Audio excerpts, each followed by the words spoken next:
Génération FM.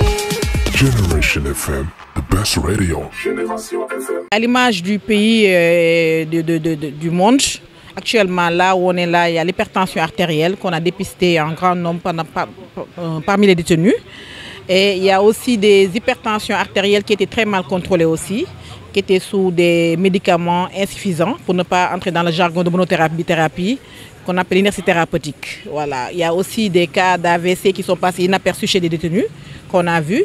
Il y a aussi une dyslipidémie qu'on a vue avec des analyses qu'on a vérifiées. Et on est aussi en train de faire des bilans cardio complets avec l'électrocardiogramme et l'échographie cardiaque qui est là en portatif. Vraiment, c'est une journée très riche.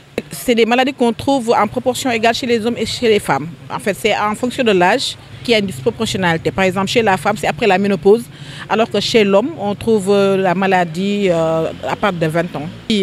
C'est les maladies non transmissibles. Hein. C'est vraiment l'apanage d'actuellement du monde entier. Ils font 17 millions de personnes de décès dans le monde et le Sénégal n'est pas épargné, on le sait. Parce que là, on sait que le diabète et l'hypertension à eux deux seuls constituent les principaux facteurs de risque cardiovasculaire et tuent plus que les cancers, la tuberculose et toutes les pathologies chroniques qu'on connaisse.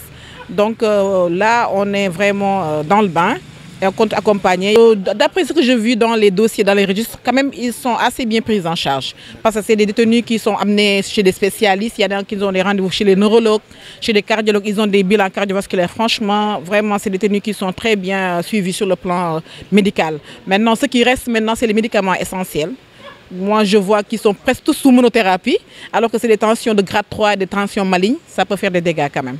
Voilà, il faut vraiment aller vers les experts et les spécialistes. Lii nag commencé wul tey depuis daaw ñi ngi ànd ak ñoom ci prison bi ñuy wax Rufisque ñu doon def consultation gynéco ñu nekk ci mois de mars mois de la femme ñu accompagner aussi jigéen ñi accompagner prisonniers yi de manière générale et que am na tamit yeneen yu leen di xaar Dakar camp pénal ak camp Rufisque.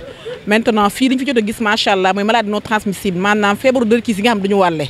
moo ñu tax a jóg je suis cardiologue mais aussi on suit avec un diabétologue et d'autres endocrinologues ay feebar yoo xamante ni nii ñi ngi dal askan wi épargné wul prisonniers yi parce que aussi duñu fàtte ni lu ci bëri ci lekk gi lay jóge ak naan gi te xam ni li dal Sénégal yëpp ay excès lañu suukar seeg xorom beeg diw gi moo nekk fépp épargné wul prisonniers yi également te gis naa fi aussi loo xam ne bon je sais pas si je dois en parler képp comme laaj activité physique bi demeewul noonu parce que amuñu assez d'espace. Je pense qu'il faut prévoir dans les prisons espace pour les salles de sport ñu def activité physique régulière parce que ça s'inscrit dans ci prévention la bokk te loolu di dimbali askan wi dimbali ministère dimbali autorités yi promotion 99 si la nekk macha allah. waaw fii de ñi ñu fi gis moom pour l'instant ay waxambaane xale góor lañ ay jagamaar lañ feebar bi bëri na si ñoom. Actuellement hypertension artérielle boo fi gën a bari gis nañ fi ñoo xam tamit am nañ AVC yoo xam ne jàll na te ñoom yëguñu ko dañuy wax su ma jëlee dara day wadd damaa daan woon un jour.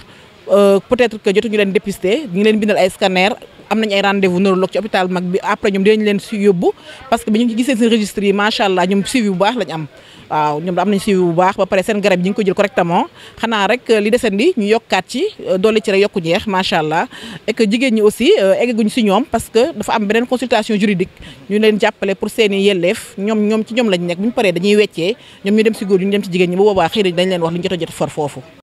Génération FM.